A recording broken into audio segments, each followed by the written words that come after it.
The turn of the year promised to be an unforgettable celebration for a long reunited family. 4 days, the hostess dedicated body and soul as well as a considerable investment to create a perfect night, where every detail was impeccable.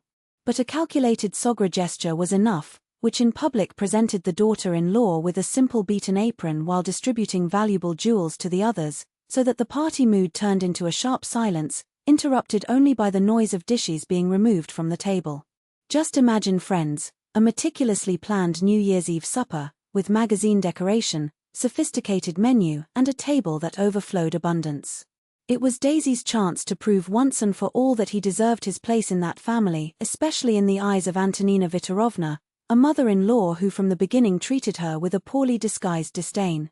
After all, after 5 years of marriage and the conquest of his own apartment, financed with a lot of effort, it was time to show that she and Constantine were not just a stable couple, but an example of success. "Are you sure you realize?" asked the skeptical husband, when she announced the idea of hosting the party for 15 people. "Of course I give," said Margarita, with a confident smile. "It's not every day we'll do something like that." In fact, the motivation went far beyond a simple meeting, it was a matter of pride. And she would not measure efforts or resources so that everything came out as planned. In the days preceding the celebration, Margarita became a productivity machine. Endless lists, thorough shopping, tested and touty recipes. Constantine offered help, but most of his weight fell on his shoulders. "Why don't we order dinner part of a restaurant?" he suggested, worried about his wife's tiredness. "No way," was the firm answer. "Everything has to be homemade, done by me." She knew her mother-in-law, with her clinical eye, would question the origin of each plate, and Daisy wanted to be able to answer with her head held high.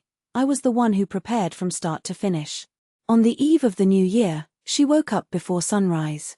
The day would be intense, baked in the oven, final adjustments in decoration, the last touches on the dishes that could be prepared in advance. It was in this run that the phone rang. It was Antonina Viktorovna, with her usual coldness. "Rita, just to confirm, what time should we go? And what are you serving as a hot dish? Constantine hates fish since childhood. I hope you haven't forgotten." Daisy closed her eyes for a moment, containing the irritation. "At 7, as agreed. And don't worry, we'll have roasted meat and chicken rolls. No fish." An uncomfortable silence, followed by a "until soon" dry, with no room for replicas. At 7 at point, everything was impeccable. The table displayed a variety of salads, entrances, 2 hot dish options, desserts that looked like a luxury confectionery, even royal icing-oriented ginger cookies, worthy of magazine covers. The apartment shone, the Christmas tree sparkled, and in the center of the table, a composition of candles and branches of pinheiro gave the final touch. "You exceeded all expectations," said Constantine, genuinely impressed.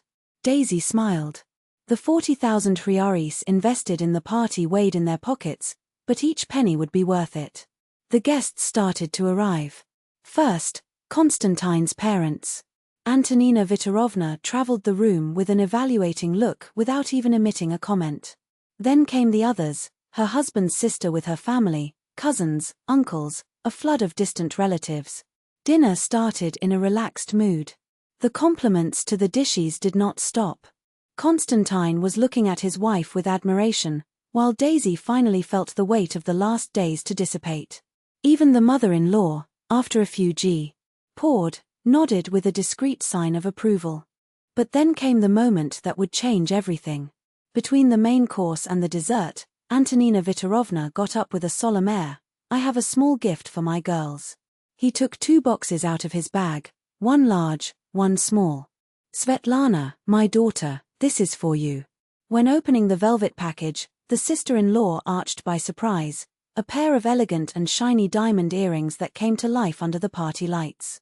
"I always knew you dreamed of them," said the mother-in-law, while her daughter experienced them, radiant. Then came Margarita's turn. "And this, Rita, is for you." The heart accelerated by holding the larger box. Would it be a set of silver cutlery? A piece of fine crystals? But as he opened, he came across a faded cloth, with stains that neither time nor washing could erase. "It's my apron," Antonina explained, with an ironic smile. I used it when your brothers-in-law were small. I thought it would serve you, after all. I love cooking, right? The silence that settled was deafening. All eyes jumped between the sparkling earrings in the Svetlana lobes and the tissue skipped between Daisy's hands. Thank you, she murmured, feeling her throat tighten and her face burn. He got up slowly, still holding the gift, and went to the stove. He turned off his mouths one by one, where they rested the last wave of dishes, a duck stuffed with apples and a recipe roast inherited from his grandmother. Rita, what are you doing? Asked Constantine, astonished. She didn't answer. It began to methodically collect salads, starters, keeping everything in plastic jars. What's going on? Her husband insisted, this time with a louder voice. Margarita stopped, staring at her mother-in-law. I prepared a New Year's Eve dinner for 15 people. I spent 40,000 reais. Your mother presented her daughter with diamond earrings and, to me, gave a used rag. I turned the stove and I'm keeping the food. That's it. Constantine mentioned intervening, but a mother's look was enough for him to sit down again, silent. The gesture was the drop of water. Margarita continued to get the table silent, while the guests, paralyzed, watched the scene. Until Antonina Viktorovna broke the impasse. So? The question stopped in the air, heavy, unanswered. Because deep down everyone knew, some offenses do not need words to hurt. And others do not even deserve an explanation. Is that because of child offenses? What ingratitude! Svetlana took the earrings with a slow gesture, the low but firm voice. That was wrong, Mom. Very wrong. What was wrong? Antonina Viktorovna arched her eyebrows, challenging. I gave what I found necessary. Sergei, you have promised a practical thing for Erita. A practical thing used, said someone in the family, with an acid tone. It was then that Pavel Borisovich, the father of Constantine, always silent and distant from family disputes, suddenly got up. The whole room froze. Antonina, her voice cut the air like a blade. You exceeded all the boundaries. Rita devoted time, effort, affection so that we had all had a special night, and you humiliate it. I didn't humiliate anyone. Antonina Viktorovna inflamed, her hands charisma on the table. My daughter and I have a special relationship. And what relationship is this you have with your daughter-in-law? Pavel Borisovich did not go back. 5 years of criticism, overruled, and today you decided to show everyone what her place is in this family. May she serve with an old apron, while her daughter shines with diamonds. Antonina Viktorovna's face burned. Don't you dare talk to me in that tone. Yes, said the husband, firmly. Because I'm disgusted from your games. His eyes found those of Margarita, who still held the container with the paralyzed salad. Rita. Pavel approached. I ask you not to save NAD. There. And I ask for forgiveness for my wife. Margarita hesitated, looking at her husband. And you, Kostya? His voice was shaking but not of weakness. Will you be silent again? All looks turned to Constantine. He got up slowly, walked to his mother and, with a calm that surprised himself, said, Mom, you need to apologize to Rita. What you did was unforgivable. I won't apologize. Antonina Viktorovna raised her chin. I didn't do anything wrong. So it is better to leave, Constantine said. What? The mother's eyes widened. Are you casting out your own mother because of an apron? It's not for the apron. Constantine shook his head. It's because you don't respect my wife. Not even me. And I got tired of tolerating. Antonina Viktorovna swept the room with a furious look, grabbed the bag and went to the door. Before leaving, it turned. You'll still regret it, Kostya.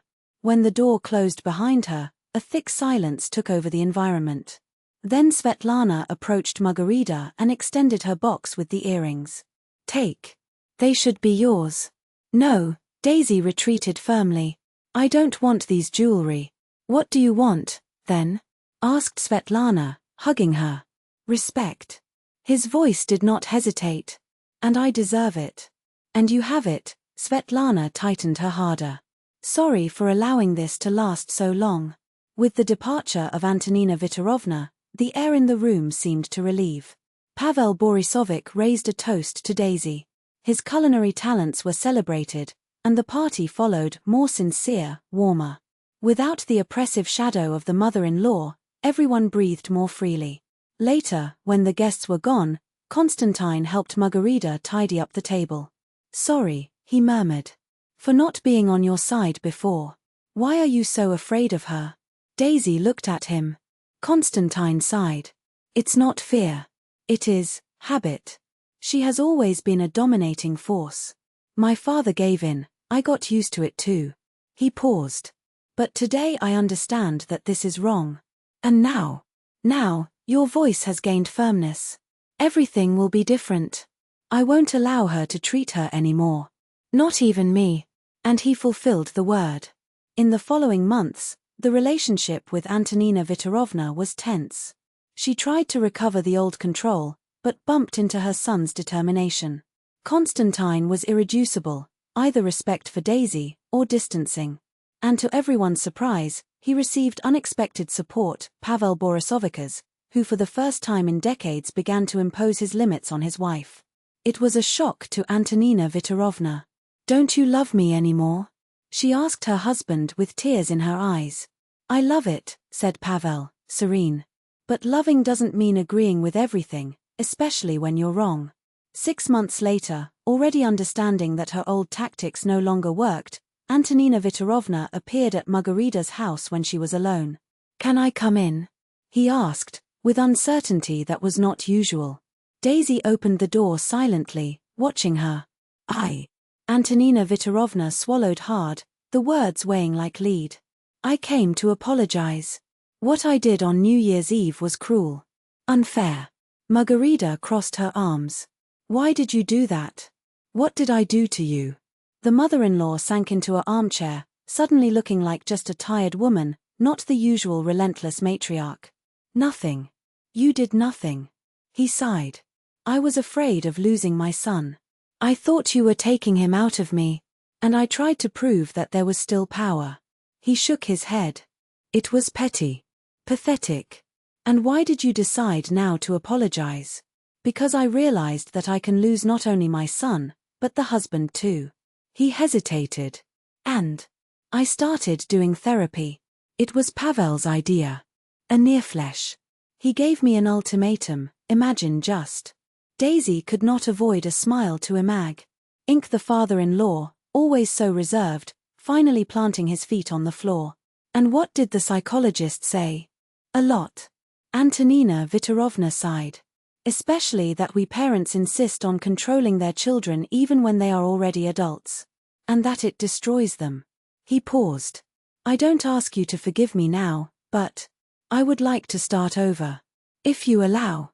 Daisy watched her for a long moment, weighing every word. "Okay," he said finally. "Let's try. Under one condition," he added firmly. "No manipulation. Without humiliation. Everyone here deserves respect. Including you. Including me." Antonina Viktorovna nodded. "I promise." It was a milestone. It didn't change everything. From time to time, there were relapses, resentments, when the past threatened to resurface. But Antonina Viktorovna tried. And Margarita, and Konstantin, gave her that chance. 2 years later, on the next New Year's Eve, the family gathered again at their house. This time they cooked together. When the time came, Antonina Viktorovna handed the Margarita a small box. Inside, a pair of silver earrings with amethysts. "They are not as expensive as those in diamond," said the mother-in-law, with a tremor in his voice. "But I chose with love. I thought the stone would combine with its eyes." Daisy hugged her, feeling her eyes burning. "They are beautiful. Thanks." When the last guests were gone, Konstantin involved his wife around the waist and whispered, "You did the impossible.